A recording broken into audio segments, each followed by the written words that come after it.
And again, I can trim stuff if you need it. Yeah.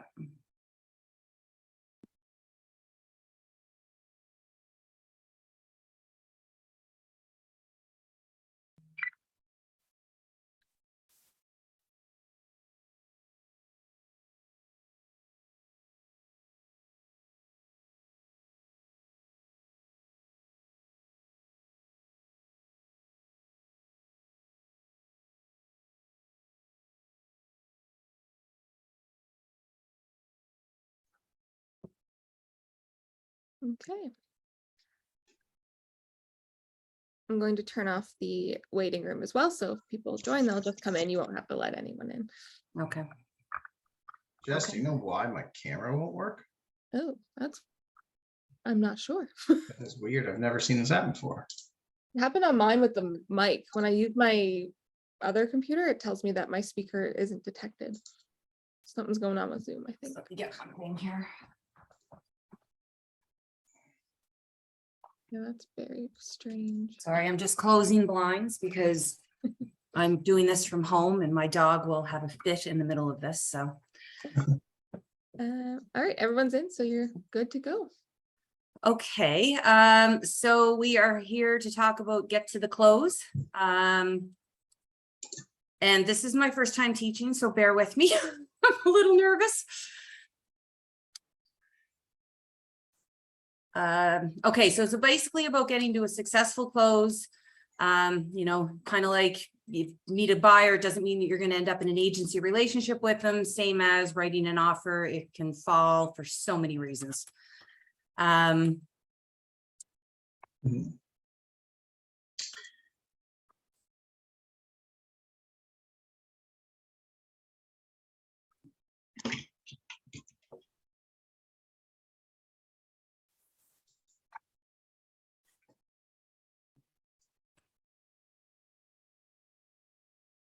Okay, so everybody here has been in the business for a little while, so we've all had the accepted offer fall due to a range of reasons and people involved along the way from getting your accepted offer to the close, correct? Correct. Correct. Yeah. Oh God, I shouldn't be teaching this. Throughout the session, you'll be drafting multiple timelines, deadlines. Essentially, the way I have always done things to keep it kind of condensed for myself is that I use the same timeline for all of my conditions. I don't, you know, if you're going to write a different condition for each thing, even though, you know, your inspection is going to be needing a shorter timeline than your bank and whatnot, then you're just kind of putting a lot on yourself that you need to know more than one date. Whereas if you have the one date in front of you, I find it easier to work with and easier to keep yourself organized. First things first, obviously, when you get your accepted offer, the first thing that, you know, that you should do is essentially make sure you get it to the lawyer and make sure you get it to the bank. Mhm.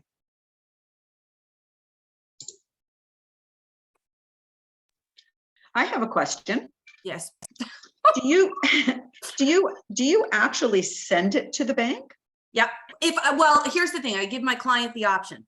I tell them either you can, what I'll do is I'll condense the agreement for them, put everything together, all the paperwork they're going to need for the bank, and I send them a separate email. That way, as we were going through all the DocuSign stuff, you know how you kind of have one piece of paper over here or one thing over there. Yeah. I will send them a condensed version, and what I'll say to them is, look, you can either take this email and forward it to your banker, or send me their email and I will send it to the banker along with a little note, and I'll CC you on it so that you know they've received it. And I also do the same thing with the lawyer. Yeah. Yeah, I do I've the always same. done it. I've always done it with the lawyer. And if the bank asks me, usually, I'm just trying to think here, usually they just want a copy of the listing cut. I don't know, maybe I just not remembering or whatever, but I don't think I've actually sent them an agreement. Maybe my client does, I don't know, but I don't think I have. The client is likely the one that does it. I just kind of, I don't know, I just always kind of offered it as, look, you can forward this to your banker or send me their email address and I'll forward it and I'll make sure everything is in there that needs to be. And, you know, when you're referencing paperwork on your own, just go to this email because I've condensed everything to do with the agreement in here that you're going to need. Right. Yeah. Okay, Yeah, I good. say to all my people, like, even before we even have an offer, while we're shopping, like, who's your lender? And I just make a note of it. And then upon accepted offer, like, I usually, even before that, touch base with the lender just to make sure everything is kosher. And then, yeah, as soon as we have an accepted offer, I don't even give my buyers the option. I send everything I know they're gonna need, the tax bill, the agreement, cut sheet, everything. Cause, and then, yeah, CC the buyer or just shoot them a text saying your bank has everything. Cause next thing, you don't need to be asking for a financing extension because your client decided to go away for the weekend and not send their Yep. agreement to the bank until 3 business days are burned. Not only that, if the bank is running into an issue, and it's not every time, but if the bank is running into an issue or they're missing something, or, you know, the name is escaping me, the underwriter needs something extra from the mortgage broker. I find if I'm sending the paperwork, I'm getting copied on what they're missing. So that way, again, like Alex said, the buyer's caught up with something, the buyer's away for the weekend, the buyer, I'm seeing it, and I'm being made aware a lot of times if there's something missing that they need to get right away, and I can get that done right away. CC the client on it, they know it's done. Good point. Okay. Yeah. So I had one in particular that I didn't do that for because their mortgage broker was not here. And I got a hold of this mortgage broker the day before the conditions were met, and the client had not, as I'd asked him 4 times to do, sent the agreement. But he told me he did. Anyway, this mortgage broker was a magician. He had me an acceptance letter the next day. So Oh, wow. yeah, which most wouldn't. So essentially, yeah, I mean, you know, you make sure that everybody's got what they need, because they're going to be the 2 things that you want to make sure that nobody's saying, well, I didn't get it, or, you know, they're the longest standing things. Next thing, of course, you've got your preference, you know, you've got your favorite inspectors and whatnot to kind of guide them through everything along the way and try to negotiate, you know, the best you can as you go. Just see. So there's a lot of stuff in this course that I'm supposed to, you know, read, like all of the things, you know, all of the people involved in the transaction, the cooperating agent, the title attorney, the inspector, the lender, the appraiser, insurance agents, property managers. And then, you know, you have to speak to your client about what kind of inspections they want to get, because essentially there's a whole lot of money you could spend on inspections prior to buying the property. Mhm. True.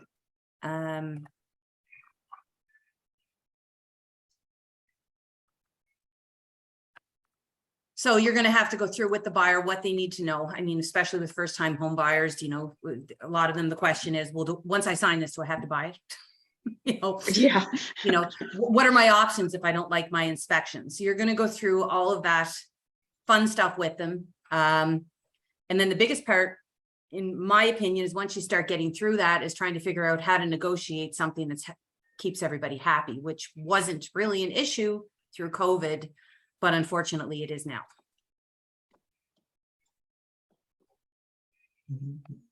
So I think you have to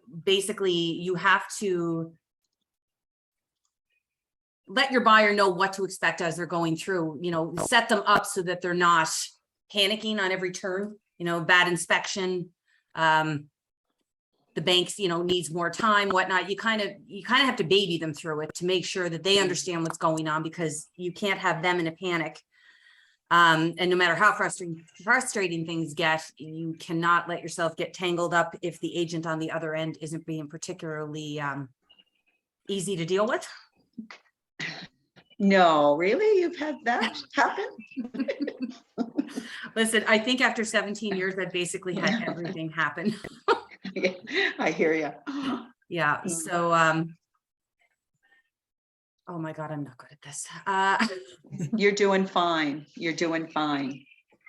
So, I mean, with myself, what I'll do is I'll tell, you know, you explain to the buyer, you don't have to be there for the inspections and whatnot, but I do strongly recommend that they always are. You know, I mean, not going to the water test and watching them run water for an hour is fine. It's not really missing that much, but I mean, attending the inspection, I think, is very important for any buyer.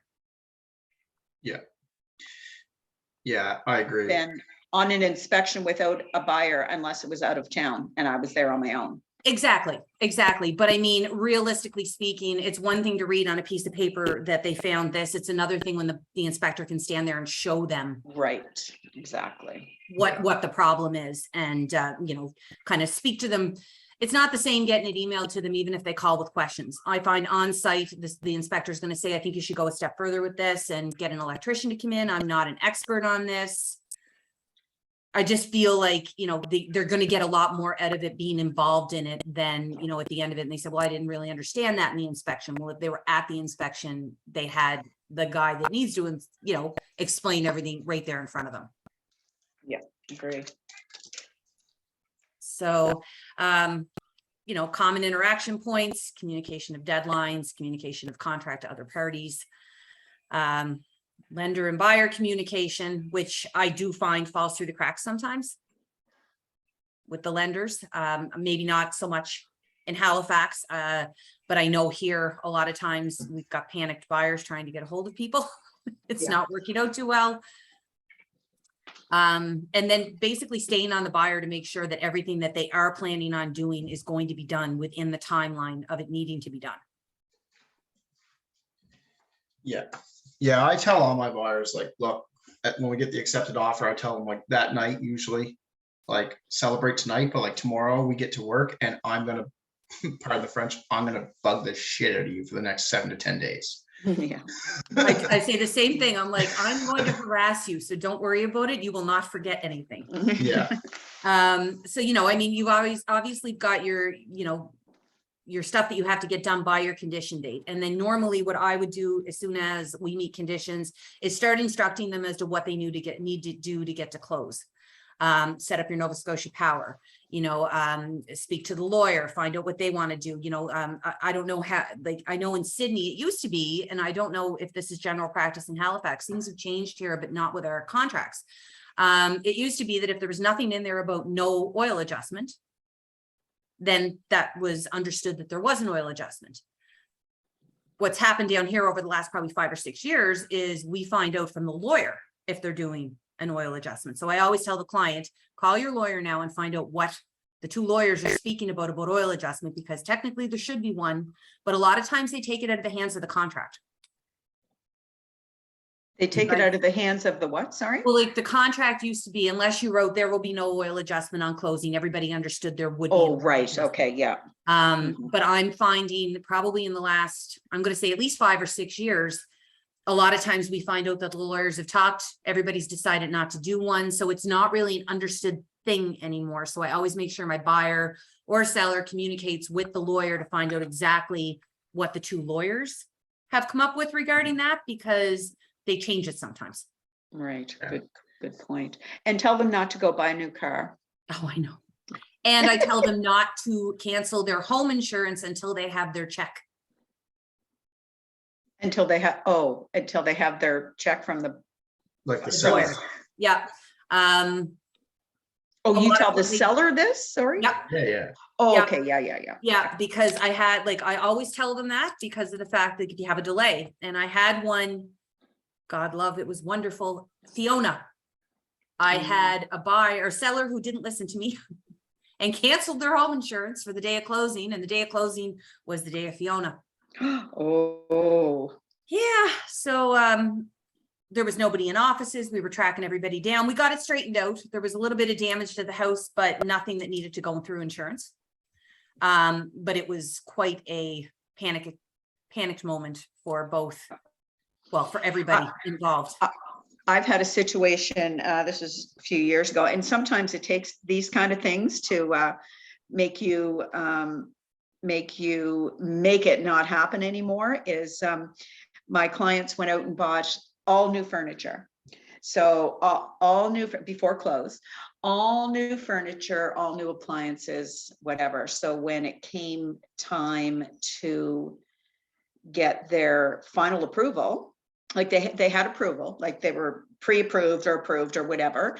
And then I guess lenders do something the day of close. I can't remember exactly what that was. Anyway, so I got this phone call from the lender, probably about 10 o'clock the night, 2 days before. And she said, Holly, I'm gonna tell you, your clients went out and spent, I think it was, I'm gonna say $12,000 or but they were going to different places. So all this stuff was coming up on their credit bureau, like all the hits kind of thing. So I guess I don't know if they still do it now, but I'm sure they do. They run off the last bit of credit information or whatever before they put the final stamp on it or something. I don't know. And they weren't going to approve them. Their parents had to put the money in the bank for all of the stuff that they had purchased. Closing took a day later because of it. So the sellers were like beyond mad and whatever. Anyway, so that was a very good it did end up working out, but if the parents didn't come and do that, we would not have had a close, and the sellers would have probably sued or whatever. I don't know. Yeah. But it was a panic, and that's one of the first things that I tell my buyers: do not do anything until after Yeah. you get that money. Which you would think they would get from the lender, considering the lender's the one. You know what I Well, mean? actually, that's a good point. The lender did tell them not to go out and make any, so in their little blurb or whatever, it's in paperwork. Now, I don't know if it was verbally said to them or not, but in the paperwork that they give them, it says, do not go and make any major purchases until after date, or however it's worded. So it was kind of communicated to them, but apparently they didn't listen. So Yeah, it's just, yeah, I mean, you have to have eyes in the back of your head while you're doing this and you're dealing with it and going through all of the motions of it. So let me just.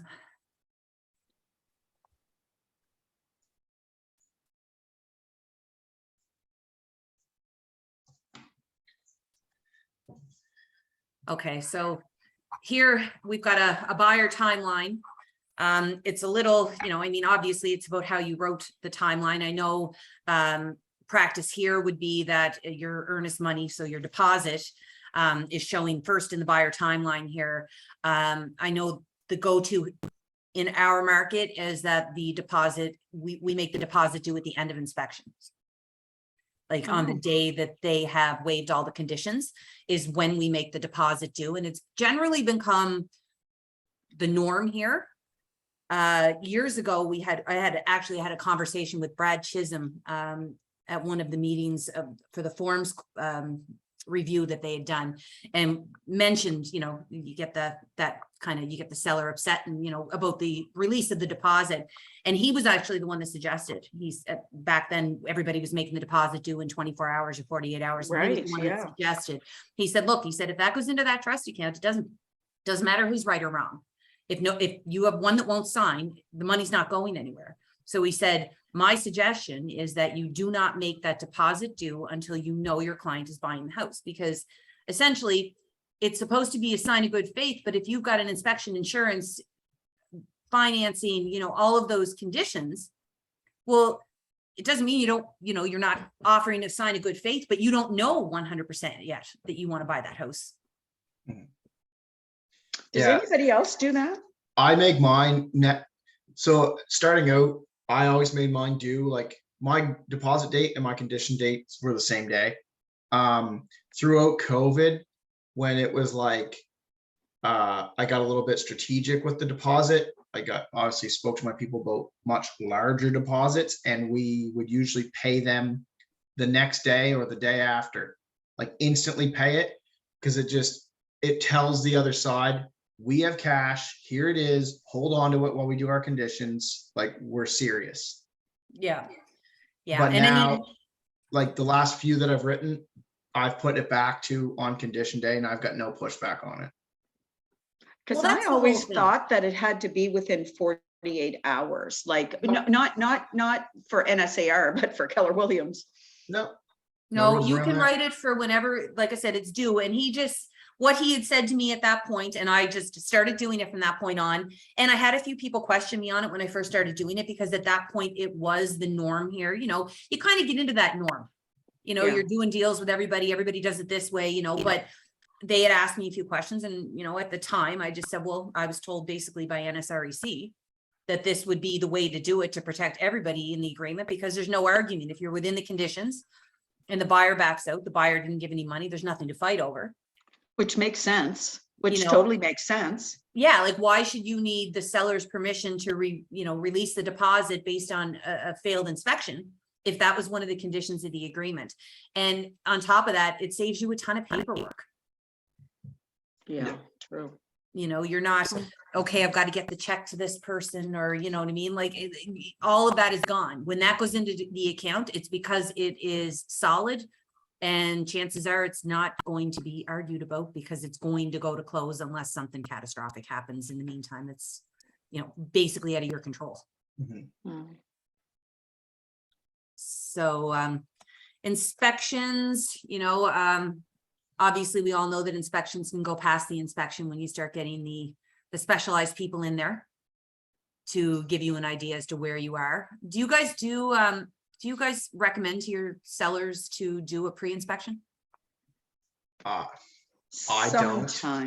Sometimes, if I think there's going to be some surprises, then I will tell them that, you know, when you get if you like, if it's an older house or whatever, and I will say, you know, I'm going to suggest that you get a pre-inspection, just for the simple reason that if there are any surprises, you know ahead of time whether or not you want to fix them or not, but you don't want to get a really good offer and then it fall on inspection because something that you didn't know was even there has come up, and it goes away. Some will do it, a lot won't. They'll say, no, well, the buyer will figure that out. And sometimes they wish they would have listened, and sometimes it's fine. So Yeah. I Yeah. suggest it, doesn't always work. I don't find that we get a good response to it here. I don't suggest it a whole lot, but when they're concerned, you know, about the inspections and whatnot, and I'll say to them, like, you know, there is going to be, you know, and I'll go through the house and I'll point out things, like, I'm not an inspector, but I'll point out things I see. And I'll tell them, you know, if I go in and I see, okay, there's definitely some electrical stuff going on here, I'll tell the client, look, you don't have to get a pre-inspection, but why don't you get yourself an electrician in here and get them to take a look at this? Yeah, good. I just did that for a lady in October, and she's $17,000 later with her rewire because she didn't know she had all knob and tube in the walls. Oh. But she's going to market knowing that the electrical is not going to be an issue, and it would have been an issue for any buyer. And you can Right. move forward with her permission with that receipt, right, in the documents. Be like, this house is rewired to 2022 code. Away you go. Yeah. And like I said, you wouldn't have been able to tell going into this house. Everything looked good. It was a breaker panel. There was 3-prong plugs, the whole bit. But as I was kind of poking around in the basement, I spotted one run. And I was like, I think that, you know, I think you should look at this, because this looks like it's still hooked to the panel. It still looks like it's, and when push came to shove, all the plugs have been changed. The panel had been changed. It was her mother's house. And everything inside the walls was not. Oh dear. Oh dear. And we run into that a lot. And a lot of times it's with seniors. Well, they've been in Yeah. the house for 60 years or Yeah. and people of that generation don't update. It works, it works. To an Right, extent, yeah. but I've also run into people who paid for the electrician to come in and fix everything, and it all looks really pretty. On either end, but not in the middle. Yeah. So, but it's not a bad idea. Like I said, if you go in and the roof is needing to be done. If you know a roofer, I have a few roofers that I know here. If I go in and I'm pricing a house and I know the roof's shot, I will get a hold of one of the roofers and ask them to go do a quote for me so that I have it in my hand, because the first thing that's going to happen is the buyer's going to get their own quote, but a lot of times that quote is a lot higher than possibly the quote that you got. You know what I mean? When you're Oh, yeah. negotiating. Yeah. So it's good to have it all in your hand. Yeah. Do you guys run into the appraisers being called out after you've gotten your finance letter? Once, and it scared the ever living everything out of me. Yeah, that only happened to me once too. And usually what they do now, I don't know, since after COVID, mind you, because of the prices have been ridiculous. They would just do it in front of their computer, or they do a drive-by. I've only, in the 11 years I've been doing this, have only had one appraiser ask me to door and go in once. Wow. In how long? 11 years. And that's post financing, not pre. Yeah. Well, I've Or it had- doesn't ever. matter if it's post or pre. I've only, Really? Wow. Okay, so I know. it's a regular thing here.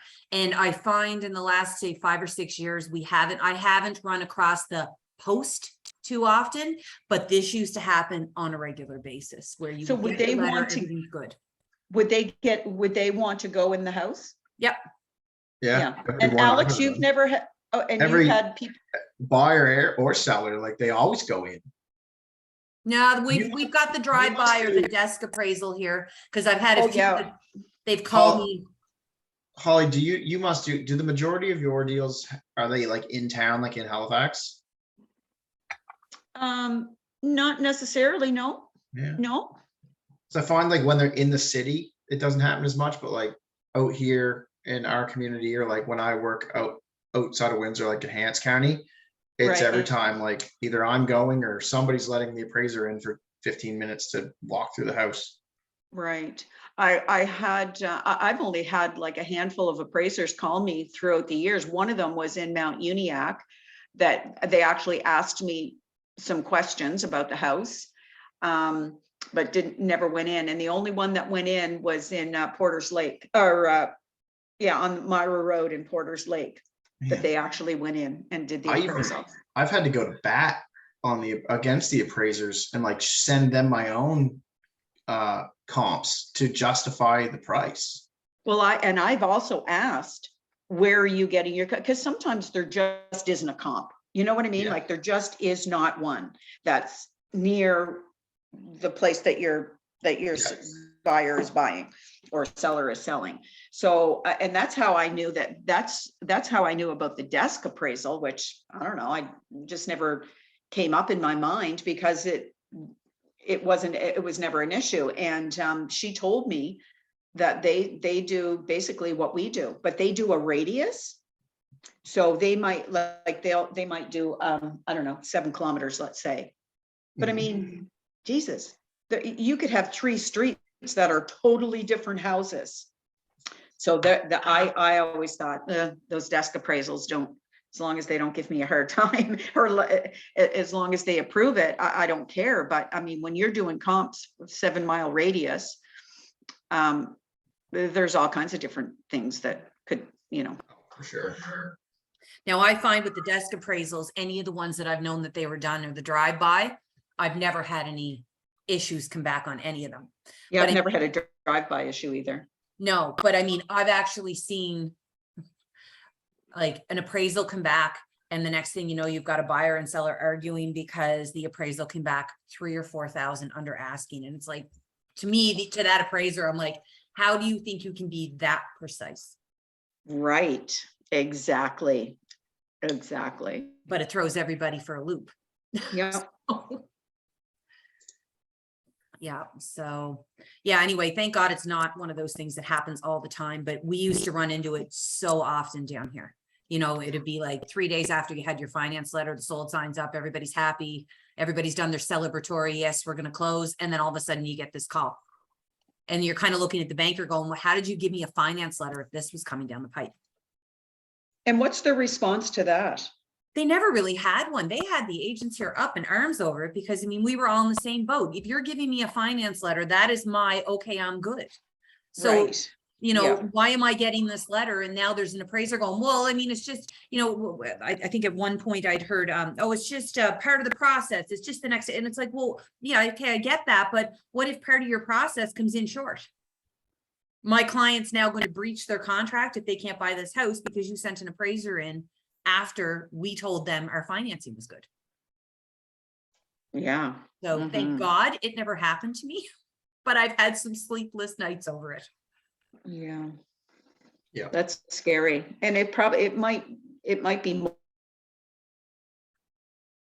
Oh, Lost that. my- a lot of people overpaid and prices are up and are they really worth it and blah, blah, blah, right? Well, I mean, realistically speaking, any appraiser, it's like us going out and I mean, it's a new market every week. You know, Yeah, so yeah. it's really hard, I can imagine in the last 3 years trying to figure out where to put your appraisal, the same as trying to price a house when 2 weeks ago would have been a different price. Exactly, yeah, You true. know, so it's yeah, it's been, I mean, it's definitely been trying times for sure. For sure. So your final walkthrough, on your final walkthrough, there's a whole lot of other pitfalls that can happen if the seller hasn't gotten their house ready for the closing. Have you guys run into any issues like that?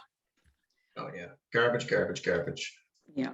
Or the appliance is gone, gone, gone in the moving truck. Yeah.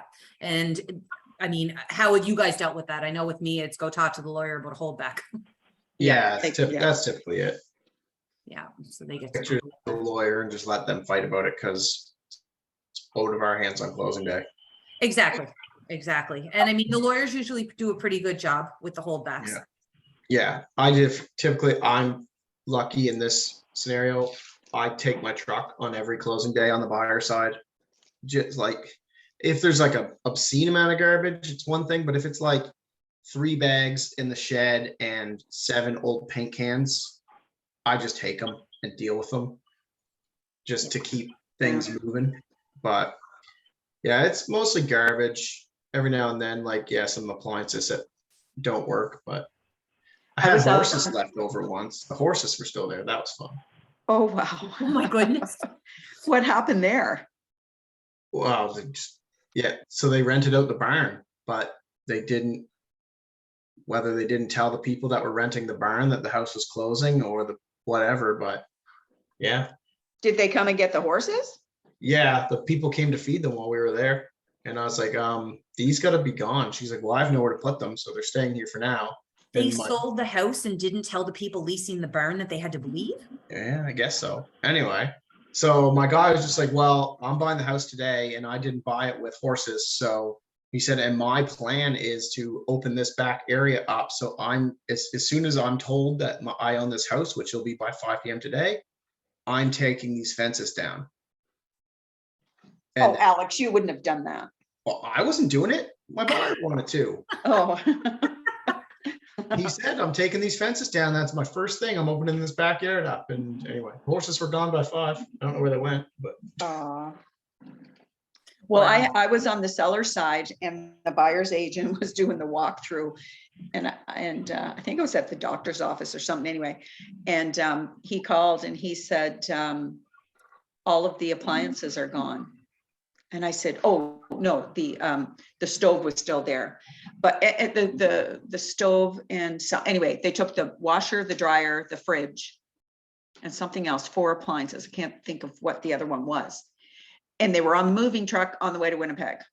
So I know, but it wasn't the, I mean, the seller had no idea that the moving truck put them on there. So anyway, yeah, so the seller had to, or the lawyers worked it out where they held back and they had to go shopping for new appliances. That wasn't a fun close, I'll tell you that right now. No, and then the seller's paying weight on freight that they're getting shipped to Winnipeg that they didn't want, they weren't supposed to have. yeah. Yeah. With it was military. And so the military would have been paying for that anyway, but yeah, so that was, they would have gotten reimbursed by the military for having to, well, that's what they said. I have no idea if they did, that to pay new appliance. I think it was like 10 grand or something to go get new appliances. It was crazy. That wasn't fun. So I had the oddest one ever about 8 years ago. My buyers were buying from a contractor. He had built the house, owned a real estate company. And anyway, my buyers wanted to get a measurement on the fridge because they wanted to buy a new fridge. So we go in about 2 weeks before closing to get a measurement. And down in the basement, this guy had his office there, and he had a whole kitchen set up. Everything was brand new, never used except for probably a tea kettle to make tea or coffee. But it had a stove, had an overhead, had fan, and microwave. So we're going through the house and, figure we better have a look around while we're here. And lo and behold, the towel racks and all the bathrooms were gone. The mirrors were gone. They had been fastened to the walls. What were left were holes for mirrors and towel racks. And we get downstairs and here's this microwave fan in a box on the floor off the wall. So I phoned up the agent. She's a 3-year agent with this other company. And I said, what's going on? And she said, oh, well, they belong to the sellers. And I said, well, yes, but we bought the house as is. These are fixtures. They stay. Oh, no. They bought them after they bought the house, so it's theirs. I said, you better go back to your trainer and understand what fixtures and chattel is. So anyway, she argued with me for a while. I said, go back to, I knew the person who trained her. Anyway, I said, go back to her and ask her the question. And I get a call back a little later on saying, yeah, okay, they'll put them back. And when they came back, the towel racks were put in different holes. So Oh, they left them over the wall. The mirrors were all scratched up from transporting. And the microwave was left in the box. So I wanted to do a holdback, and my buyers, they were already pissed off at them. They said, bring it. We just want to close. But it came to the point where I knew these people were going back to Saudi Arabia, the sellers. And because the agent had told me he needed the money for his trip, so he wanted to close. He was anxious. And I told him straight out that if they weren't in place on the day of closing, we wouldn't be closing. And that's when they finally came back and said, okay, we'll put them back. But they came back damaged, but my guy closed. But I couldn't believe it. A 3-year real estate agent. And her father owns a brokerage, or did then anyway.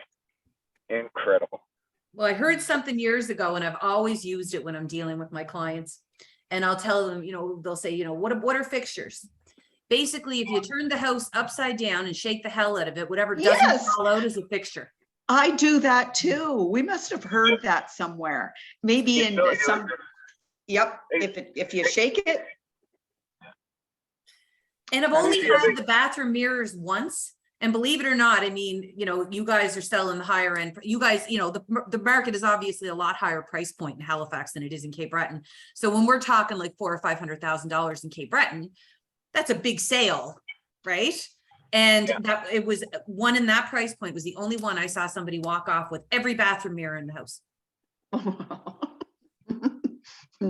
And I'm like, why would you take the mirrors in the bath? Like, take your mirror in the hall, but why would you take the bathroom mirrors? Right. Yeah. And I always tell them too, that if there's something that is attached that you want, like, say, I don't know, maybe they put cabinets in or whatever. I always tell them that we need to put that in,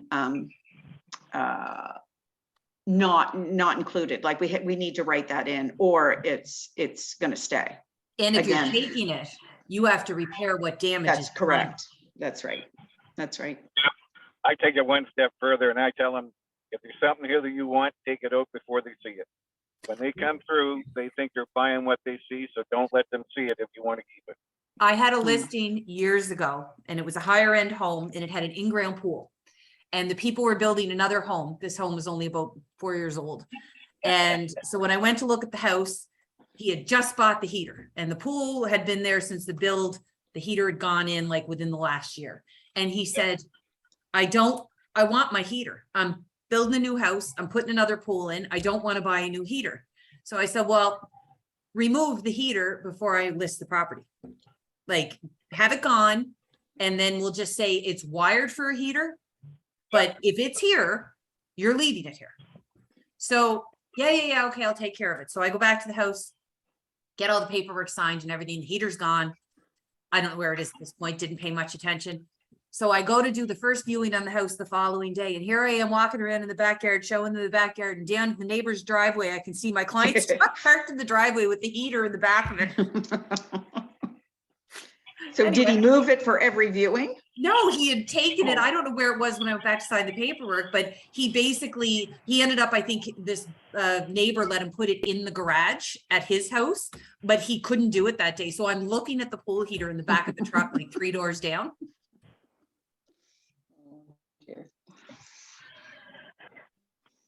So let's move on to the seller transaction. And who you have to bring into the transaction, and setting high standards for them in the conversation loop.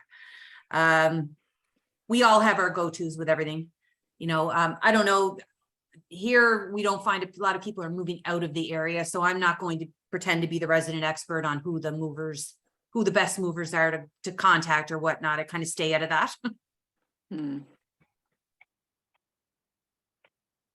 So what is the first thing my sellers need to know? What do they need to know and do? Obviously, get the house ready for closing and remove anything they don't want expected to stay with the house. And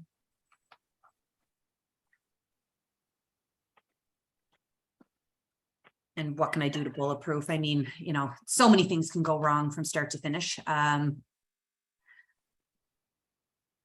So again, they start the timeline here. I guess if you had your own inspector, I'm reading this, I believe, inspector, you would give the list to the buyer. Now, I'm not sure, I know a lot of people do it. I know years ago, I'm sure things have changed, but years ago it was always the fear of if your client goes and gets an inspection and you hand it over to the buyer and that inspector missed anything, what does that look like? And I think that's more of a broker question, not something I can answer, but I'm always the paranoid one that I don't want to give false information. So, sorry, what do you mean? You don't give them the report or? No, well, I haven't had a seller do a report, but I know years ago when I started, it was always the fear that if you were giving the report to somebody that you made it clear, you know, it's still on the buyer to get their own inspection report because inspectors miss things, right? So. Oh, I see. Are you talking pre-inspection? Yeah. Well, I'm Okay, assuming yeah. this is what inspector list to buyer would be, right? At the Oh, beginning, okay. I'm assuming that's what it is. I just had one, the sellers bought in 2020 and when we just got our accepted offer, they provided us their septic inspection at that time. And same thing, I said to my people, look, it passed in 2020, but that's been 2 years and I've never heard of this inspector. So take that with a grain of salt. And things can change, you know, I mean, you're vermiculite, for instance, I don't know how it goes over in Halifax. It doesn't go over well here, but you know, initially it was get it tested. It's either non-detectable, it's got to count, or, you know, and then you deal with it from there. But that same house, you know, I've seen it happen. The buyer, you know, they go in, they test it, the vermiculite comes back non-detectable, they buy it. And then the next sale, you know, the next buyer decides they want to do their own test and it comes back positive because it, you know, it was put in bags. So these 3 bags might have been Canadian Tire this year. And these 3 bags that are over in this corner could be something else. So it's one of those things that even when you have non-detectable, that's not a given. Mm-hmm. You know, some buyers are okay with it. Some aren't. You know, I'll be honest, the way I talk to my clients is just because you're getting a non-detectable doesn't mean it's not non-detectable. And you could be removing this on the other end when you sell. Do you guys have much Kitech in Cape Breton? Yeah, a whole lot. Yeah. Yeah. How does it go over there? Not well. Mm. Not Really? well at all. No. Especially when you're dealing, like I just ran into my first, I've run into lots of Kitech, but I just ran into my first all in floor heat. But in Oh, floor, right. is it in a slab? Yeah. So I ran into that with Kitech last year. So in a slab, you're not allowed to have unions encased. So all of your fittings are going to be above slab. So it's going to be a continuous run. Right, like a big loopy Exactly. thing. Yeah. And it was the fittings with Kitech that was the issue, not the pipe. The pipe is, so according to even plumbers, the pipe is lovely stuff to work with. It's the fittings that are the issues. Yeah. Okay, I'll So have to look into that again then, because my guy had the plumber come out and the plumber is he's a really good plumber here in the area. I've been using him for years, but he just looked at my client and my client is following through with it, but he just looked at him and went, run. That's what he said to him, Oh, like, run. jeez. And my So- client decided to go through with it, but he told him, he's like, drain the system and put baseboard in. Yeah. Our current house that Aaron and I just bought, it has Kitech in slab, but it's not hooked up. Maybe for the same reason, but like we don't intend to ever hook it back up, so we were fine with carrying on. But I talked to my brother-in-law who's a home heating guy, and he said no, like with this age, like we said, there's new fittings that can attach to it, and most insurance companies are starting to allow it again, especially if it's encased. If it's easily, Really? yeah. Allstate, I believe, will insure it no matter what. Well, they used to, but then they stopped. Did Oh, they did they? start again? Because they were Okay. always my go-to. Because when Aaron McDonald Yeah, worked at Allstate. Allstate, yep, but now they've stopped. Okay. And cooperators, I believe, have too, because cooperators was insuring this property for the client.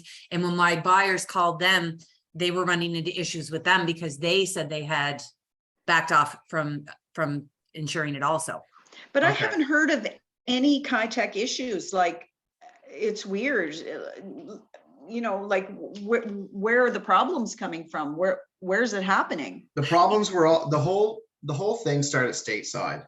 Yes, I know all about it. But Yeah. what I'm saying though is they haven't put Kitech in houses since what, 2007? Something like that, yeah. Yeah, and so, and some insurance companies weren't touching it at all. Then Allstate, and there was one other, but I can't remember, Allstate said because there's such a low percentage of any kind of issues that they decided to insure it. And I've had lots of Kitech that Allstate insured, and then all of a sudden they decided not to.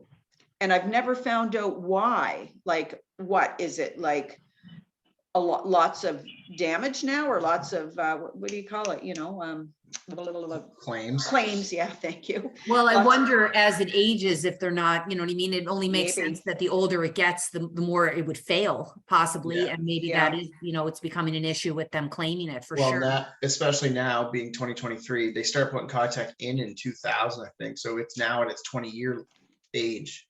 So maybe that was a big turning Yeah, point for it. possibly.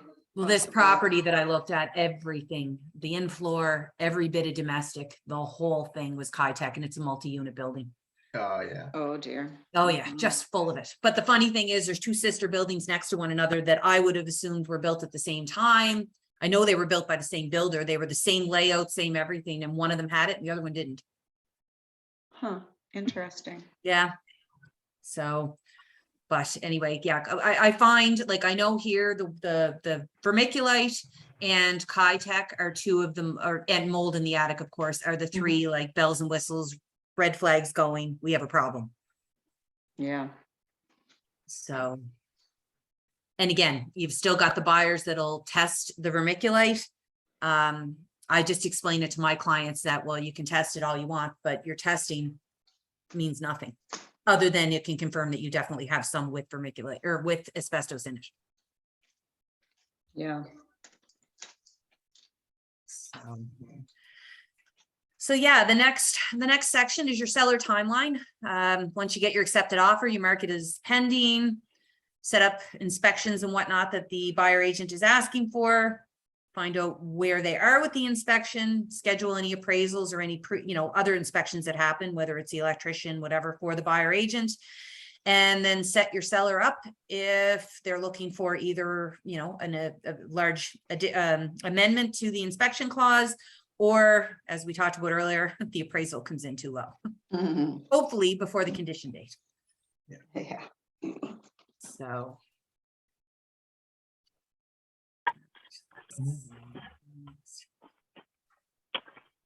And again, just making sure that your client knows exactly what's going on through all the times. They know that deadline, again, my reasoning for keeping all the dates the same, just not to confuse everyone. I can say to the seller, look, if we're going to have a problem, we're going to know by the 10th, right? So we'll go through all this and we will know one way or another by the 10th or whatever the date could possibly be. And then Recommendation. our 408 and the lovely 408. The 408 isn't, I had my first person, the other agent, and their client ghosted them. They just disappeared. So Oh, the wow. 408, I get why the 408's there, because, you know, agents were forgetting that the timelines were going by and you were dealing with breach of contract. But the 408's also a really easy way, if a buyer wants to drag everything right out until the condition date and then just disappear and no repercussion. Yeah, I like it and I don't like it at the same time. I don't like that it auto kills the deal. Yeah, But that's what I don't like too. there's Yeah. been actually, I was talking to one of my lawyers and he said there's actually, it's starting here in Halifax. There's some litigation around it now because at the end of the day, lawyers don't really care about our paperwork. It's there and it makes everything nice. But he said he's personally dealing with one that the 408 made it messy, but the buyer still wanted to buy, the seller still wanted to sell, and they just overrode the NSREC and said, willing buyer, willing seller, we're continuing with this deal. Oh, That's- really? I Yeah, mean, you know, if you got to rewrite the whole contract, my question, and I haven't run into it, but my question is, does that mean we have to submit, even though it's basically a mirror image? Do we have to submit this to the bank and go through all this again because this paperwork is no longer valid because of the 408? yeah, I don't know. Yeah, I know you me have neither. to. Good I know question. you have to refund the deposit and repay it, which is super painful. Oh, Aaron told me that's just miserable. They refund the deposit and then instantly put it back in the bank, but that's like the way it has to happen. Yeah, because it's got to be attached. Now, there's no way, again, probably a broker question, not for Yeah. me to have an opinion on, but I wonder if there was a way you could write in the, and again, an and question, I'm not answering this, but terrified to go over that line. I just wonder if you could put a reference, you know, in an addendum or in the additional clauses that states, the deposit due in clause 1.1 is already in the trust account and to be attached to this agreement. Is there any way they could do that so there's not an in and out? I don't know. In that's a theory, good question to ask Anne, though. That's a really good question. Yeah, because I mean, if it's already there and you can say this is assigned to this as this is the replacement contract, and I'm not saying you can't do it, but it would certainly save a lot of grief if it could be done and written in a way that it could be implemented. Mhm. Because if it's in the trust account and it takes, I don't know, 5 or 6 days to get back to that customer, I don't know how long it takes. And then you have the other deal, you would have to rewrite the deal, obviously, with a different deposit timeline. Or you could just have it as the timeline and have a note in there that it's already in, if it's attached to the same address and the same buyer and same seller, but I don't know. That's really what I'm not sure. saying, though, if we can't do that for whatever Yeah. rule that, and I said, you would have to change that date. Is somebody gonna give another 5,000 or 10,000 to When get they this deal haven't- done? Don't have the, Exactly. right. When they don't have the other one back. No, it's a valid question, something that definitely, but again, that all goes back to also, if you hold the deposit until the conditions are up, you don't have to worry about that. Oh, that's right. That is correct. Because you're not Okay. sending that, like, I'll tell people, I'll tell my buyer, you don't, here's the information on where you're sending the deposit. You don't send it until I text you or call you and tell you to send it. And so what I'll do is I'll get everything dealt with and I send them the 408. And of course, if they want to send it before they sign the 408, fine. But in that 408 explanation, they're told this has to be to the buyer tonight. So I need you to sign this right away. You know, this needs to be signed if you're sending your deposit, but I will not let them send the deposit until I have every single thing in front of me and I know we're good. Yeah. Yeah, I usually say like, once financing is pretty much a slam dunk and inspections aren't getting argued about, I say like, yeah, feel free to start sending it whenever, because depending on their situation, they might need a day or two to get it together. Yeah, I just, like I said, I feel like the deposit, and just my opinion on it, but I feel like the deposit is, yes, I'm buying the house and I want to go to close, should happen when I've decided I'm buying the house and going to close. Yeah. Which I love that, but for some reason in my head, I've always had 48 hours that deposit has to be in, and I don't know where I got that. And I always did it that way, and it was because everybody else did it that way. And why But- did we though? Why did we? I have no idea. I got into this business 17 years ago and everybody was writing 48 or 72 hours. And As soon as I had that conversation with Brad Chisholm, I never wrote one like that again. Yeah, I mean, like I said earlier, if you are, I don't know, if I'm competing, I'm gonna put my deposit in earlier because I Right, yeah. feel like it shows my buyer's financial strength. Yeah. Yeah, if you're competing, yeah, for sure. Yeah, or like especially like a huge deposit, like I did one last year, it was $50,000 deposit. Just here it is, boom, like, and we competed hard for the property and we got it. And I laughed, I was like, I know we obviously were the highest price too. But he just said my seller saw that deposit amount and he said it stuck out. Do you Yeah, I think think really it though, does. that deposits, like if you had a I do. 50,000, Yeah, 100%. if you had a $50,000 deposit on your deal, but you had financing, inspection, all that stuff, and somebody else had a $10,000 deposit with no other conditions, do you think your 50,000 is gonna make it? I think that if you're down to almost mirror image Yeah, mirror image, yeah. offers, that is Yeah. when your bigger deposit coming in early, that's just my opinion, is going to make the difference. But I think clean offer versus, like in that scenario, I just think it's more so could be the tipping point when you're really close with all the offers. Oh, for sure. Yeah. If you're comparing, like if one's littered up with conditions and the other's not.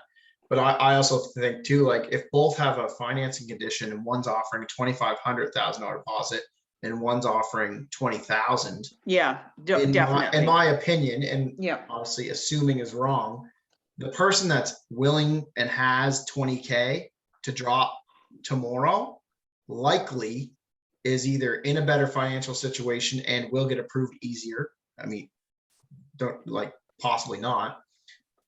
So I look at it that way too. Well, I mean, we have to make our decisions based on what's written on the paper in front of us. There's a whole Yeah. lot of unknowns, but I Yeah, mean, when it yeah. comes down to it, you're going to look at the most appealing. I'm going to be back in 1 second, guys. You know, Alex said $50,000 to put down. Money fixes everything. So if a problem arises, that person probably has the capabilities to make it still happen, right? Yeah. The other person may not. So I agree totally with you. Yeah. And that was it. It was a high ticket place and my people were 50% cash. So that's why they put the huge deposit down, just to show like we're good. And yeah, and it obviously it did the ticket. But I know like I've seen like over the last years, like $500 deposit, like, or 1,000. It's like, what is that? Like, that's to me, it's just like, okay, like this is all we can give for cash. It's like, okay, well, how strong are they? Yeah. That's me in the old days, but not in this market. No. I always use this in negotiating tactics. Yeah. You know, you get a trading card, so that was always the easy one. Oh Like a man, I prep- remember first No. couple of my deals were like we offer like $1,000 deposits and they got accepted on like $400,000 homes. I was like, looking back now, I'm like, that's insane. But anyway, We had no competition. It wasn't No. an issue. exactly. The house been on the market for 2 years already. Yeah. COVID changed a lot of things. It I mean, did. we Yeah. had to step up. And I mean, and I know that you guys were dealing with it in Halifax because I spoke to a few agents, but another thing that was just not for the better at all during COVID was we were getting agreements here when you were going into competing offers from agents who were not putting in a finance clause. And I learned very quickly that the old days of if there's no finance clause, they're paying cash was not that clear anymore. They were leaving them out. And then when you ask the agent point blank, well, is this cash? Now, did you guys have any deals fall regarding that up there where people weren't putting conditions in for financing, but yet were financing the property? I've seen it. No, Yeah. I've never It had was it. happening a lot down here. Like every agreement that I ended up with in my hand from someone without a finance clause, I made it a point because I almost got burned on one and I made it a point to go to the agent and text them or email them and just basically say, is the lack of finance clause mean that this is cash? And Or get something from the bank. I have done that. I've asked them to send me something from their bank saying that they have the ability to buy this house when Yeah. when there was no financing. You mean your buyer? That's correct. Yeah, no, I always like when I'm dealing with a buyer, I always say, you know, I make sure that they actually, if they're telling me they're paying cash, but what I'm talking about is the seller's agent. Oh, I see. Right. The Yeah. people that were submitting offers through COVID and leaving the finance clause out to make it more appealing, yet they had every intention in the world of financing. Yeah. I had Yes, one you're close the- 6 weeks late because they put no finance clause in to make it more appealing and then didn't have their financing together on closing. They must be Yeah. local buyers. There's the only way they could compete. They weren't all, I mean, local to the province, yes, but not local to Sydney. And with this one instance that just went all kinds of sideways. But again, that was just another thing. So I mean, when we're explaining to the seller, okay, we're gonna get through these conditions, here's your date, the whole bit, you know, I just find with the COVID market, it's turned into a lot of double checking, triple checking things that in the past, you knew it was a cash deal, whereas then it became the norm to check on these things because it wasn't on the up and up. Right. Right. Is there a rule of thumb for the amount of the deposit? Nope. No, No, no, there's no rule. I typically do like 2% or yeah, but something like that. Like just like a nice solid looking round number. Like if it's a 10 or a $350,000 or $400,000 purchase price, like no, that's like 10 grand is usually what I suggest. I mean, if those people are going to need that much in cash for their down payment on the place anyway, it's going to be going to the lawyer, whether it's ahead of time in a deposit or on lawyer meeting day when they bring in the rest of the check. So it just depends on like the buyer's Mm. risk it tolerance. depends on the and- market too. I think you almost have to look and see, I mean, you guys have a much bigger market there, but I mean, here, if you were talking like a $300,000 house or a $350,000 house, you could get away with 2,500. Yeah, you could here too if Yeah, you could especially- here too, for sure. Yeah. Yeah. And that's And- actually, when you said $350,000 house, in my mind went right to 2,500, maybe 5,000 would be a good one, but 2,500 would be the norm, or it was Yeah. anyway. Yeah, it was. I know like last Yeah, year, it was. I did like 3 7-figure deals and each one of them like never saw anything less than 25K for deposit on either side. Right, yeah. Mhm. Yeah, it depends on the price point, for sure. Okay, so what do we have? Just about interacting, keeping them up to date, helping them out, finding movers and cleaners, et cetera, for the seller. Making sure the paperwork arrives. And then, of course, dealing with the buyer's agent, and trying to schedule everything around there and dealing with all your amendments and inspection reports as you go along. Is this an act of a communication or a document? To who and from whom is the document going? What is the best pathway? So essentially, most of our communications, we should have some kind of record for texting or email. You know, when you're talking about important things, you should have a record as opposed to just like a vocal, you know, a phone call is great, but it's a good idea to follow it up so that you have something in writing to show I let my client know about this. Yeah. Mhm. And I always send a message and say, hey, I sent this document along for your file. Did you receive it? It's always good to just verify. I do that with agents too. Hey, I sent an offer. Did you receive it? Please confirm Yes. receipt. Yeah. Just to kind of cover yourself.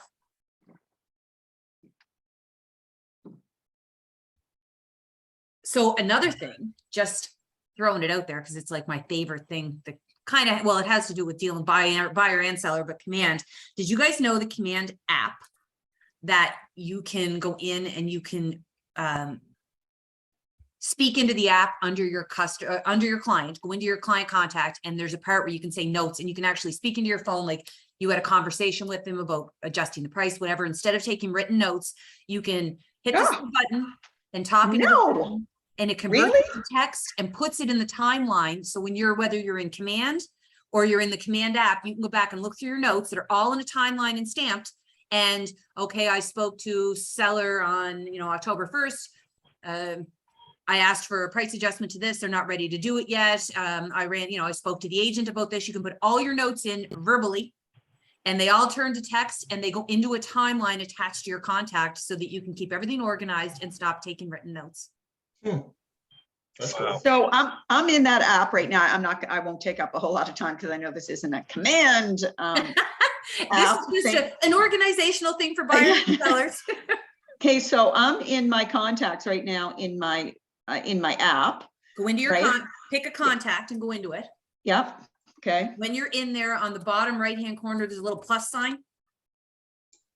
Or a little, Yep. okay, hit that and there's one of the things say add note. Yeah. So when you hit add note, you're going to go in as if you can type and it'll say description, or you can move your little cursor down under description. When you move the cursor down right above your keyboard underneath it, you'll see the little microphone. Yeah. Hit that, say what you got to say. Then you can look at it. You can go in and edit it if sometimes Hello, what you said AJ. doesn't actually become what goes in there. And then you save it and it Here goes it into is. their timeline. Okay. So, oh, now, now it's recording everything I'm saying. Stop. Okay. So how do save? Save. And now it's in the timeline No. for that client. Wow. I know, it's awesome. And it'll keep Very you cool. completely organized. You can text through the app too, but the thing is it doesn't record the text in the timeline. So if you were texting your client or emailing them, you would have to go in and verbally say what that was. If you text them through the app, it'll say texted at 2:35 p.m. on whatever, but you'd still have to go in and save a note underneath it to what that text entailed. Oh, that is so cool. So I just went back into the notes to read it and it says, and I said, hi, AJ. And then it went on to say, oh no, this is recording everything I'm saying right now, but okay. And you Stop. can edit the note. So if the name, Yeah, I the see name that. Tara turned into some god awful word that's not Tara, you can go in and you can adjust because Right. I know with me and the Cape Breton accent, it doesn't always go into texting format the way it should. That's cool. Thanks for that. That's awesome. I love it. Not a problem. So follow-up plan after a document has been sent to the responsible party, and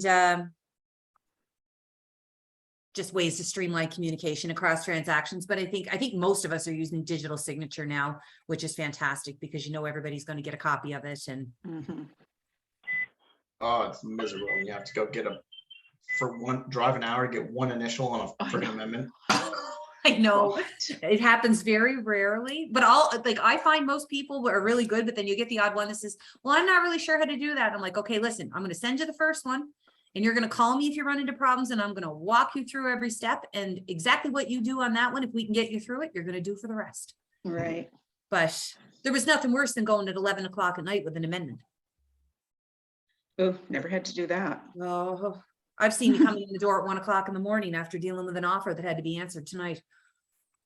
Oh dear. Yeah. Aren't you glad those days are over? I am so glad. Like DocuSign was the best thing that ever happened after we switched from flip phones to smartphones. Because my Yeah. husband used to say to me, we'd come in the door from whatever we were doing, wherever we were going, and I'd be running to the computer. And he's like, why is it every time we come in this house, you're booting her to the computer? And I was like, well, if I don't answer them, they're just going to email somebody else.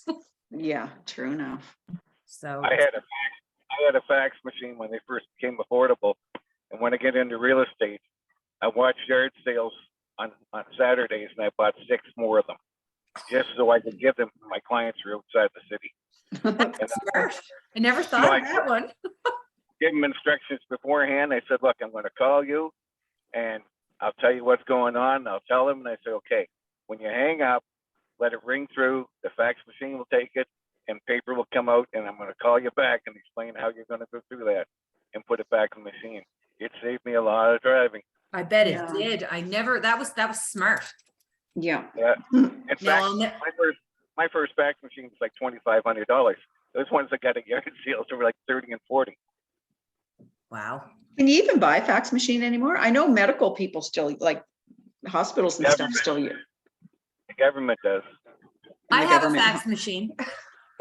I have a 4-in-1 because the one thing that I'll tell you about Cape Breton is there's a lot of seniors that sell their properties. And you would not believe how often you list a property and when they go on vacation and they're staying in a hotel and they don't do email. And I have to Oh, send it yeah. to the front desk. So I keep my home number and I have the fax machine just in case. Good one, yeah. Yeah, so, okay, so I think we got through that. Now we're into command. Any ahas? Yes, that app, notes in the app. I found out about that in Anaheim and I was literally bouncing up and down after Jessica to show me how to use it. Okay. Best practices for risk avoidance. Can you see Holly on the screen? She's probably bouncing up and down. I know, yeah. Yeah, it was exciting to find out Very because exciting. I hate written notes and I've got books everywhere and this just keeps me in one spot. Mhm. So yeah, risk avoidance, communicate clearly and often with everyone involved in the next step of the transaction, set expectations up front and maintain your professionalism throughout. There's nothing worse if you have an agent on the other end that is a hothead. You can't get dragged into it as much as you want to, because as soon as you do, you basically can guarantee that deal's not going to go well. Mhm. Which is a drag because we shouldn't have our buyers and sellers pay for the fact that someone's in. I can't say it because this is being recorded, but you know what I'm saying. Oh, listen, I had one in the last year and this agent was screaming on the other end of the phone and realistically having a tantrum in the middle of trying to, you know, I just, as much as I wanted to, all I kept thinking was, get through this, the client. Mhm, And the mhm. deal closed, but I'll tell you, the fact that I didn't bite my tongue off is amazing. But I mean, you're going to run into that. And the whole thing is, you know, the reason they hire us is to keep the emotion out of it and have somebody professional going through. And if we all get emotional, then. Yeah, exactly. That's exactly right. And that should be part of the training in this industry is how to deal with people on the other side and keep your, you know, because there's all kinds of times that I would have loved. I write, you know what? I have a notebook beside me almost all the time, just because I'm a doodler. And I write out what I want to say to that person, but I don't say it. I write it. And it's kind of like almost the same thing, but not quite. But oh yeah, I've done that a few times. Yeah, and it's a hard thing to do. I mean, some people can just push your buttons, but at the end of the day, you I have know. to think my job is to get them the best price I can get for their house and get this closed for them. And as soon as I get through this, I don't have to talk to this person anymore until the next time. So, Yeah. you Or know, be very sweetly sarcastic. That always works. well, with this particular scenario with me, this person went on and on. Like, I mean, this lasted a whole day and I just didn't bite. And at the end of it, it was actually like, I had to, well, I was smirking at the end of it because all of the ranting ended up kind of going the other, basically everything he ranted about was wrong. And don't. you know, it all came out and it had nothing to do with me. So I'm just like, yeah, so this is where we are. And it all closed perfectly, but it was actually funny because it was like, then I realized, well, if I had bitten and said something, I would have gotten dragged into the middle of it. And now I just get to sit here with a little smirk on my face, knowing he was wrong. So, Right. Yeah. yeah, but, so looking at your timelines, answer the following questions. Where's the deal? At risk of falling apart, what are the best practices to keep the deal alive? And that's open communication and preparing your either buyer or seller for what could happen if we're into negotiation on anything along the lines. You know, you have to prepare your seller. Look, I just got a heads up, there's vermiculite in your attic. So, you know, we have to wait and see what's going to happen, but there's likely going to be a negotiation of some sort here. And you're going to have to get your head around, you know, whatever decision you make, this is likely going to be an issue for the next person coming down the pipe if you don't deal with it at this point. Yeah. I always say that too. This buyer may walk away, or you may not want to do anything for this buyer. And they walk away, the next buyer, we're going to be right back at the same place. And if it's something of a real issue, Right. A real likely issue, are. yeah. You know, I mean, it's different if you've got somebody come back with like a list, you know, I want all this money off because, you know, like the latch on the door doesn't work properly. Right, You know, like yeah. that's a little different, but if you're dealing with major, you know, there's a septic problem or the well went dry, like that's not going away when the first buyer does. Right, exactly. So. And always act in your client's best interest, even when it seems to conflict with your own. Those are words to live by. Yeah, yeah, that's right. Ahas. Referrals and reviews.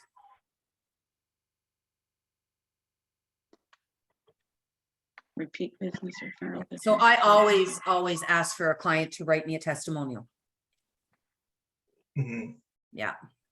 And I, you know, I mean, I know I'm in a small community, but I would say that probably 85% of my business is, you sold my cousin a house, you sold my brother's house. Right, You know, right. I mean, that's where your main source of business is going to come. Like you can market, you can do all that stuff, but people want to know what somebody else's experience was. True enough. Yep. You know, the other thing that happens there, these may be great clients and they may think they're going to give you referrals, but it's been proven that when you write something down, you affirm it in your subconscious. So by having your customers write a testimonial, it reinforces that in their subconscious, and they're more likely now to give you referrals. Yeah. Yeah. That's And, you a know, good all point. of, and I feel like, you know, when we were talking about, you know, do you send it to the bank or whatever, I feel like the little extra, and I'm not saying in all cases, but I feel like the little extras you offer the client, Yes, you agree. your rapport with them grows. And the fact is, like, you're showing them, look, I'm here for you. What do you need? Mm-hmm. You know, Yeah, good point. and that's how they should feel. They shouldn't feel like, okay, my agent got me accepted offer. I haven't heard from them in 5 days. Oh, you know, right. You know, Jeez. like you've got to Mhm. stay on the ball. You want to show them like there's a reason you're there. Mm-hmm. You Yeah, know, for like you sure. hired me for a reason. And let's see.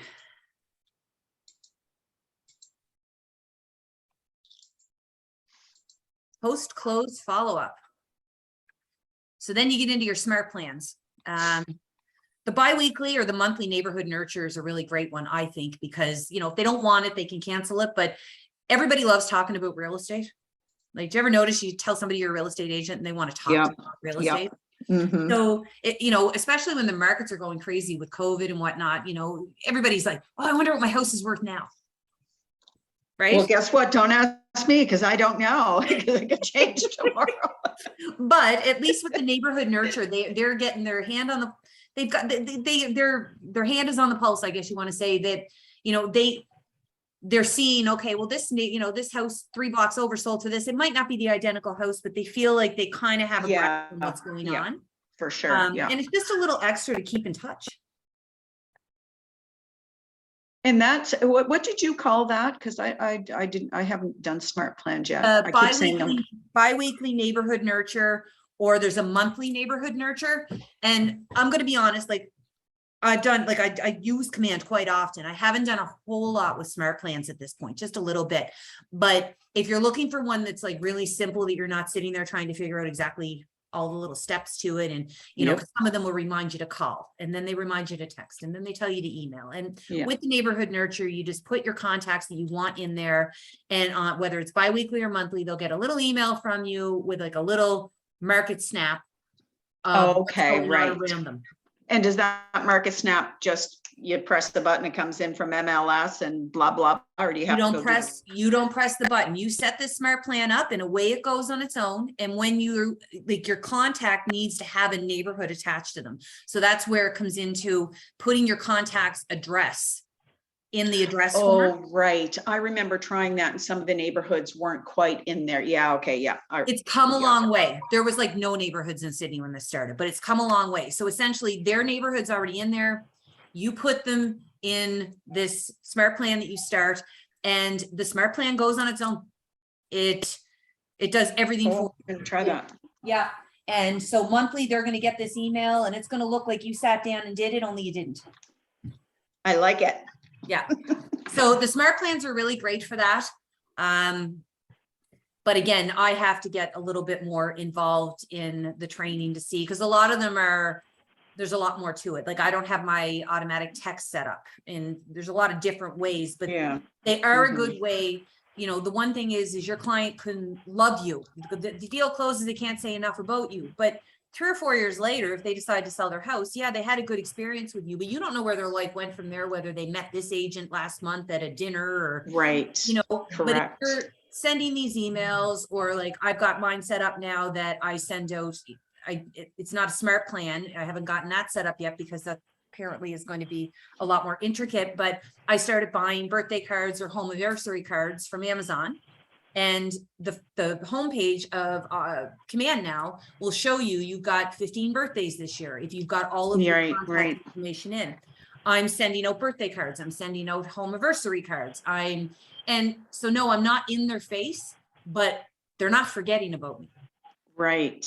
That's what I like. Yeah, I like that. And it's a special personal touch. Mhm. Are you the one that said you bought them on Amazon? Like you got a Yep. bunch of cards for like Yeah. $15 or something? Yeah, I was like, I think the birthday, let me just see. I think the birthday cards were like 50 for $20, and the home anniversary cards, I think you only got 25. There's 20 actually a home anniversary card? Yeah, hold on one second. Oh, wow.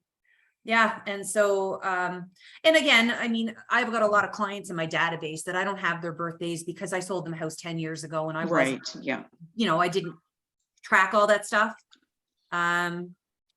So yeah, so I got these cards. It's happy home anniversary. Oh, wow. Yeah, and I'm trying to see. And do you send them one every year on their anniversary? Well, Or here's the thing. one 5-year kind of thing? No, I'm going to send them every year, but this trip down to family reunion in February gave me a new kick in the butt, which in 2020, when I went, it did the same thing. And so every year I come back and I seem to kind of, well, I've only gone 2 years, but both years I came back and kind of honed in on one thing that I learned there. And that's what I'm doing. And so this year, you know, the multiple touches through the year, and I'm not somebody who wants to pick up the phone and just randomly call people and say, hi, it's Jennifer. I don't have it in me. But this stuff I think is great. And I've actually had a few in the last, since I got back from February, I started sending them, and I've had 3 different people text me thanking me for their cards. So, Oh, very good. so a 40 pack and the happy birthday was $19.99. But the home anniversary was more expensive. I think it was like 25 for $20. I like that home anniversary. I never even thought that there was. Yeah, I Can mean, you, when we're off this, can you send me the, do you have an Amazon link to that? I do. Yeah, I can send that over to you. That's no problem. Oh, that'd be great. Yeah. Thank you. But like the biggest thing is, like I said, connecting with your buyer and seller and making sure if you're in their face, explaining every single step and making sure deadlines don't go by and they know what's going on, they're going to be happy. Even if the deal falls, at least they're going to be happy with you.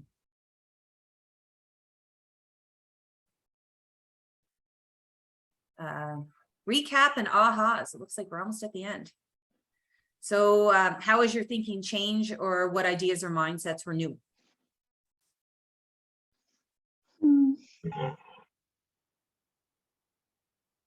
It just reminded me that I had picked up some of those home anniversary cards from Amazon, did nothing with them. So, thank Sherry, you for that. Sherry, just send them my way. Thank you. Right? Oh my gosh, I don't deserve them. I should have been using them. They're fantastic. Like I said, I've been getting a good response from them. And I also, every year I send out Christmas cards with a calendar in it. I And do that. Yeah, Do that I through do the that. office. And I'll tell you, the years that the calendars are sold out and you can't get them, expect to run into clients and go, thanks for the Christmas card, but where's my calendar? So I stopped one sending the calendar because I thought, you know, do people actually, like, what do they do with you? Like, and then I got like, oh my God, where's the calendar? I don't have it. So then I started again. So obviously miss they them. like them. they do. Yeah, they do. Yeah. They do. And the girl, when I started again, 17 years ago, the girl in my office, the office manager at the time said, you should do this. This is a great little thing, you know, and I did it. And she warned me at that time. She said, if there's a year, and there's been, I think 3 years in all the years that I used to order them from a Canadian company, Color Tech, I think it was called, and they didn't have any of those years. And I can't even tell you how many people I ran into that went, you know, I really appreciate you sending the Christmas card, but where's Here's my calendar? calendar. Yeah, so it's like, okay, yeah, they didn't have them. I didn't cut off the calendars. You'll get one next year. So, what do you feel differently about? What was meaningful for you today? Getting to command and looking at smart plans a little bit more. Say, no, I'm going to, but then something else comes up, or if I get in there and it's like, oh, you know, because I'm not a patient person. And some people love to get in there and fool around and try this and try that. I want a step-by-step, automatic, easiest possible thing in command. So maybe I will take the time and try to go in and fool around. I don't know. We'll see. And some of them are really easy. Like I said, the neighborhood nurture, like Cherry here is our Yeah. local resident expert on smart plans. She loves them. It took me a bit, but I got there and I love them a lot. I do. Okay.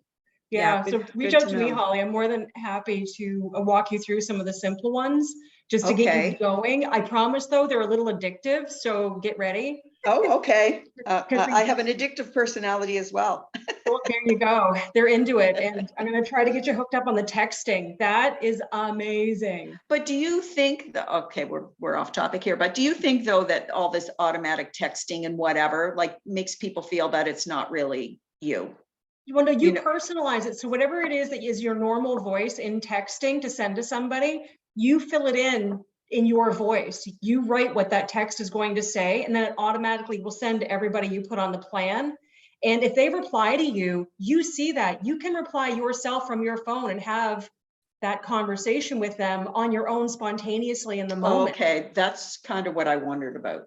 Yeah, no, it's addictive, but I'll show Okay. you. Just Okay, come to me. I will.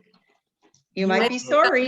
I may jump onto that call. Yeah, that is all good. Everything I know, I learned from Jess. So Well, the smart plans is kind of the one that I focused on others, you know, and so smart plans is kind of the one that I had a meeting with Jess not long ago just to ask a few questions, but that's kind of my next go-to is to see what I can do with that. oh yeah, it's awesome. Any behaviors that will be different going forward or actions that you will take? Not my behavior, I'm afraid. I wish I could change it sometimes, but I can't.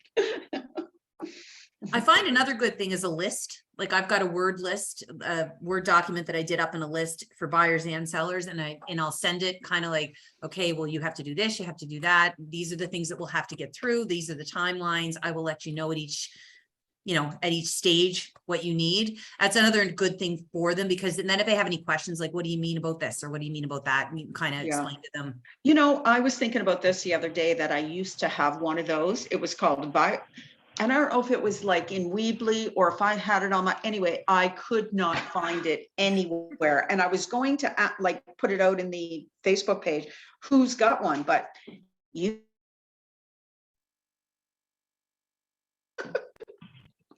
We lost, I lost you there. I don't know if anybody else. Yeah, I did. lost you, Ollie. Am I back? You're Well, we back. lost your last sentence, so we don't know what. Oh, well, I was rambling. So I was looking for it and I couldn't find it, but if you have one and don't mind sharing, that would be great. Yeah, I will. I think it's on my other flash drive. I'll find it though, and I'll get it to you. But Okay, that'd be I did do great. one up for each one of them. And then what tools, model systems you will use and how they make you accountable. I love doing the checklist in Command. So really, really enjoy those checklists for each phase of as things go along. And I've incorporated those checklists somewhat into my next steps email that I send to the clients, Jen, just like you were talking about that you do with your clients. Yeah. And I also do like a paper copy checklist that I tape to the outside of my folder because I still do print everything because, you know. Really? I do I because I I'm 2 kinda do years, too. right? So I want to make sure that every single thing I'm supposed to have, I have. So I put it on the outside of the folder and I literally cross them off or check them off and put dates beside them of when I got what I needed.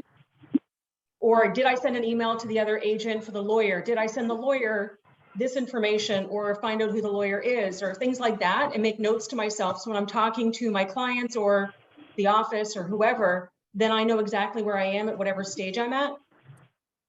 Oh, that's good. So you don't wake up at 3 o'clock in the morning going, oh shit, did I send that? Oops, sorry, No, sorry. for once I language. started making lists, I did that less, but my deal has always been I can't get to sleep because the list is going through my head. Yep. Okay. Yeah, yeah. None of us sleep sounds Yeah, I when we're in the know. middle of busy season. The only night we're That's right. sleeping soundly is at, like, Christmas time when there's nothing going on. So your Oh, I daily know. success system, how many conversations you're having, how many contacts added, handwritten notes. I have to work on this. I know that. The phone calls and the spending the morning. I'm getting better, but the phone calls I'm not getting better at. I will be honest. I know how important it is, but I have a hard time just reaching out to people randomly. Mhm. Yeah. I think a lot of us do. I definitely struggle with that. And then of Because course, you know the- what? right? I don't really like when people do it to me. So I think it's kind of like, I don't know. I'm the same way.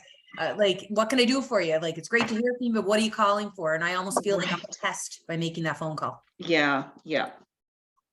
Agree. Yeah. It's, you're- it's a practice. It's a, something that you need to do to feel comfortable. And once you do it a few times, you'll feel comfortable is what I'm hearing. So I'm assuming that that's true. I have a friend that came up to me. He knows that I'm a realtor. So he came up a few weeks ago. He says, can I ask you a question about real estate? I said, yeah, absolutely. And he said, do you call all of your past clients and just drive them nuts? And I said, Oh. no, actually, I probably should reach out more. We're supposed to be in contact and kind of be, top of mind and everything. He says, well, I was just curious because the person that sold me my house calls me up every few weeks and it's just driving me nuts. And that will be the last person I will ever, everything went fine, but this will be the last person I'll ever call to do anything with again as far as buying or selling. Like, oh, wow. Well, And I think there Interesting. has to be a balance with that too, I think. And there, like you were saying, there's a lot of people that's like, yeah, why are you calling me? Yeah. I'll call you if I'm going to sell. Every few weeks is a bit aggressive. I try to do like, I agree. even like, I know like all the books say quarterly, like quarterly call.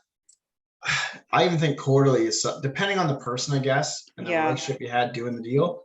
But I'm like at twice a year, especially to people that just like they're in their house, they're happy.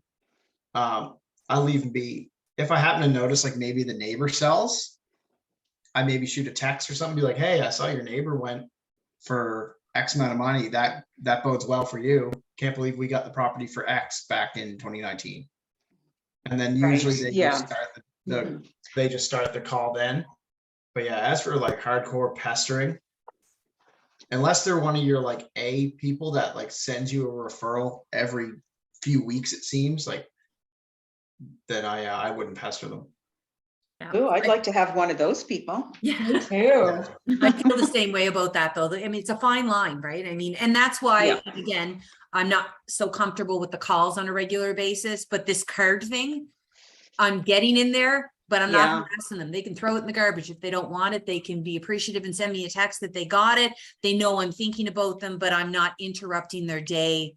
Right, right. That's just, that's what I would appreciate more than the phone calls. So I just, I know everybody's not like me, but I'm the same way. I'm very uncomfortable because I know how annoyed I get when, like I've had it happen buying a car or looking at a car. And the next thing you know, the salesman will not leave you alone. And at the end of it, it's like, well, I'm not, even if I wanted to buy that car, I'm not buying that car now.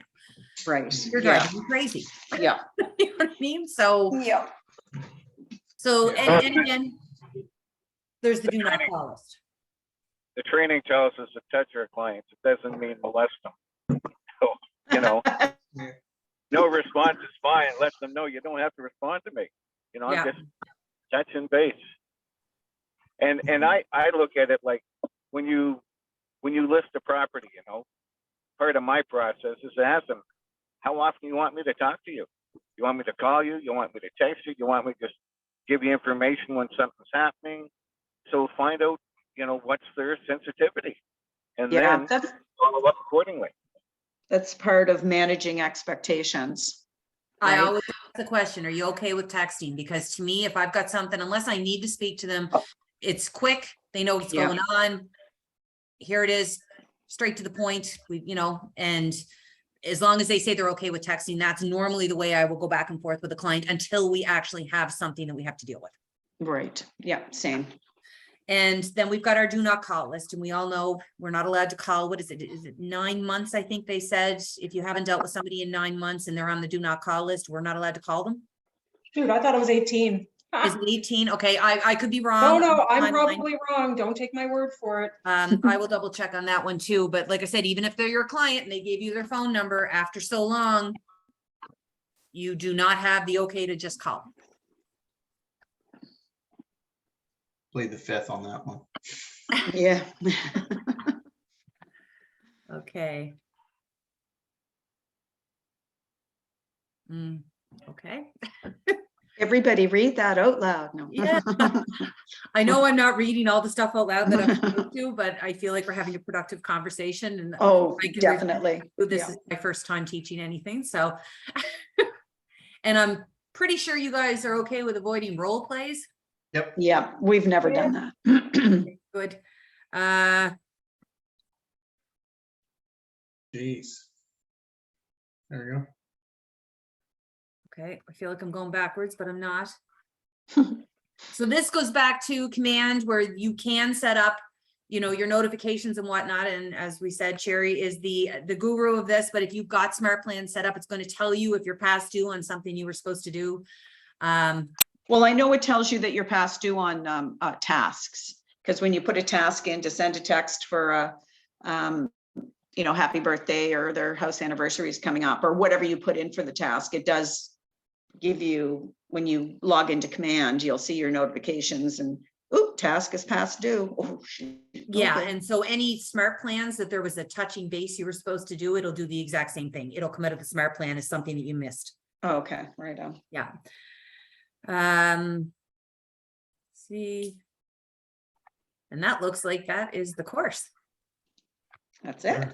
So there, you did a good job, Jennifer. Yeah, thanks. You have no idea the panic attack that this started with. Yeah. I knew you'd be Jessica had to great. do a 15-minute talk down before I started this.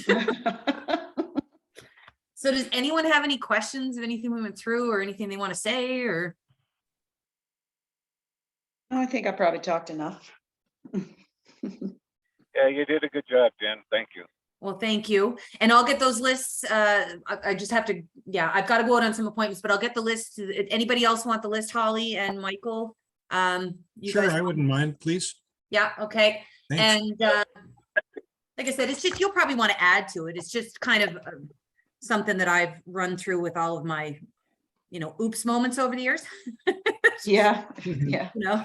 Just kind of give it to the I wouldn't buyer. mind getting the list, Jen, just to make sure I'm double checking it against the one that I've done. Okay, and also I will send the Amazon link Yes, please. for those cards. Does anybody else want that? All Sure, right. that'd be great. Yeah, share it all. My Okay. email, by the way, it's David.James. If it's David James, it'll go to somebody in Austin, Texas, I think. So don't forget the dot, please. Okay, you got it. Thanks very okay, much. I'll get that sent off. I think I'll be able to get the Amazon link sent sooner than the lists. I just have to locate the lists because Okay. I know I updated it not long ago. But yeah, anyway, it was great, and I made it through without passing out. I'm You excited. did. All right. See everybody. Thanks, Jen. Have a great day, guys. See ya. Oh, take care. Bye. Bye.